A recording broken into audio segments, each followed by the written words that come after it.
Together with His Worship, the Mayor, I say welcome to Belmopan.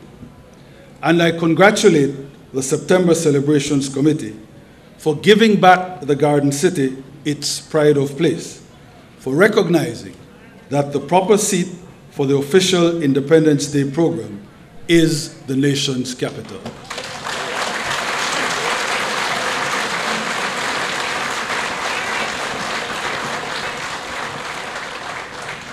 In preparing for today's address, I have been reflecting on the years since September 21st, 1981. In particular, I wondered whether any of the anniversaries since that first glorious day found us in circumstances as difficult as the ones we face now. And it has been hard not to conclude that, certainly in terms of the economy, our present challenges loom at least as large as at any other time during our post-independence existence. A peculiar combination of world circumstances, natural disasters, and the legacy from insane commercial borrowing and crony political spending has resulted now in national problems of unprecedented scale and circumference. The effects of the global financial and economic crisis on our country, on government revenue, on tourism, on construction, on commerce, on agriculture, are too well known to rehearse here. What does bear repeating is the story of the way the developed world, the creators of the crisis, has pretty much cut and run. We heard encouraging rhetoric from the G20 earlier this year, but their promised assistance to small countries has turned out to be somewhat of a Barmecide feast. The new money that was to help us overcome the crisis, that was to come our way via the regional development banks, has not materialized. And without it, our ability to take necessary measures in the face of the global recession has been greatly constrained.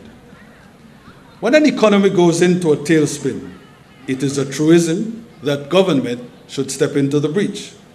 As business shrinks, consumer spending drops, and the private sector is unable to invest, it falls to government to pick up the slack. Taxes should be lowered, interest rates go down, and public sector spending increased.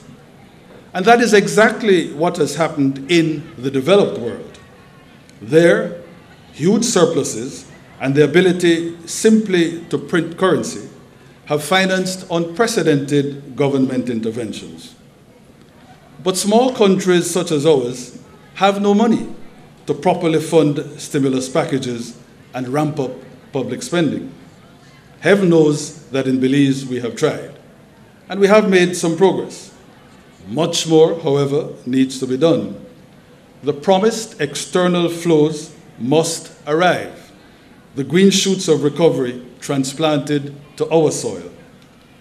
Especially on Independence Day, though, we make clear that we call for developed world action not as a charity case, but as a partner in the global enterprise.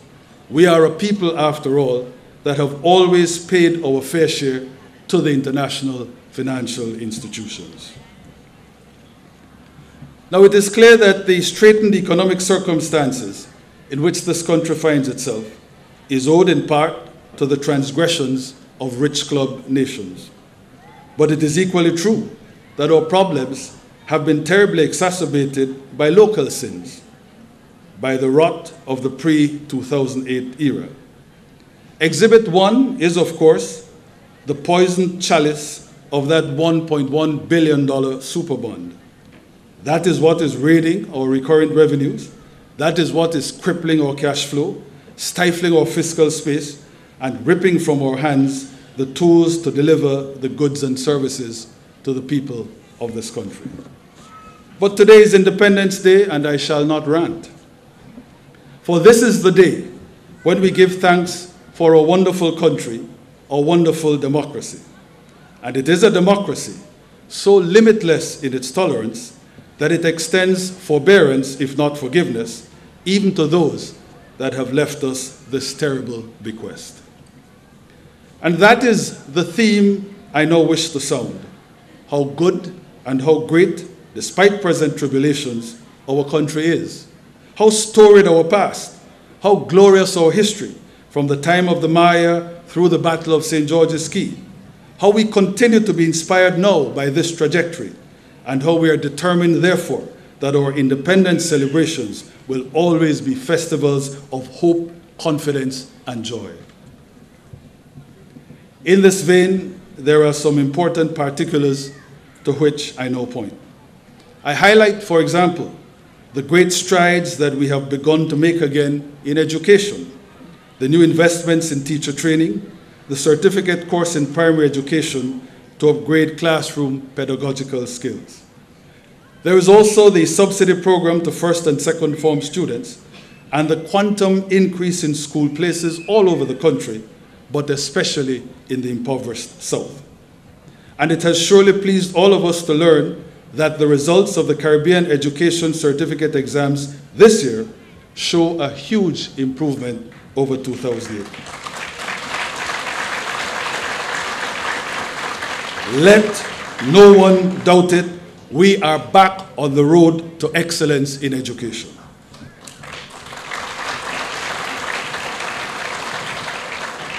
Agriculture is also on the rebound.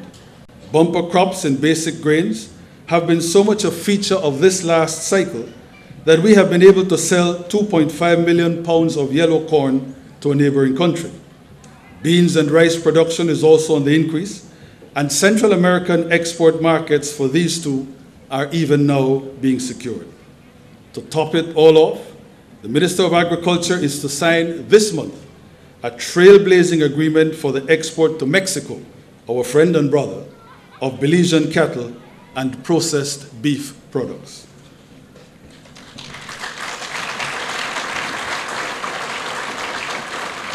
Then, while there has been a 9% hotel occupancy drop in our overnight tourism, preliminary bookings for next year's high season are bouncing back. Meantime, cruise arrivals have remained steady and are projected actually to increase with the plan for a southern Belize cruise itinerary. The $60 million Sustainable Tourism Development Project is in place, and physical tourism improvement works in Belize City, San Ignacio, San Pedro, and Placencia will begin early 2010. Construction on our second international airport at Riversdale proceeds apace, and new high-end resorts for the peninsula also have 2010 startup dates. As well, development of the 3,000 acres purchased by the Koreans in Northumberland Key is imminent. Commencement of the $5 million Belize City Rejuvenation Project has provided jobs to youth at risk, and the companion municipal Streets and Drains project will roll out in district towns towards the end of the year.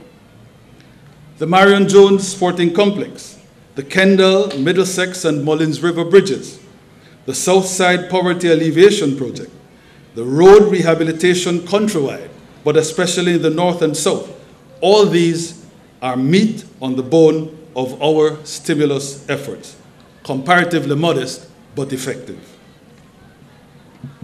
Continuing accelerated oil exploration also gives us hope of significant new discoveries. And there may even be a way to avoid Superbond Armageddon via the debt for nature swap we are presently discussing with the World Bank.